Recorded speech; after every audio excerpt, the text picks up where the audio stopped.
Inflation continues to climb in the United States, now reaching a 40-year high.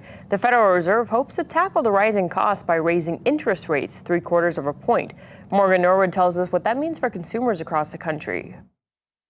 Determined to tamp down the skyrocketing inflation, the Federal Reserve once again and for the fourth time this year raising interest rates 3/4 of a point. We're trying to do just the right amount, right? We're not trying to have a recession, and we don't think we have to.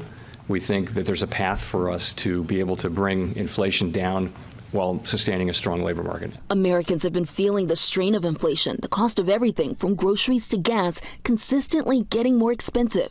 And while there's hope the Fed's moves will eventually bring prices down, it also means the cost of borrowing is going up. Take, for example, credit cards. If you're carrying the average balance of about $5,000 making minimum monthly payments, the rate hike will cost you nearly $300 in additional interest to pay it off. My colleagues and I are acutely aware that high inflation imposes significant hardship, especially on those least able to meet the higher costs of essentials like food, housing, and transportation. Relief from Washington could come soon. President Joe Biden releasing a statement today after Senators Chuck Schumer and Joe Manchin reached a deal on the Inflation Reduction Act of 2022. The president saying the agreement will lower the cost of prescription drugs and health care for 13 million Americans.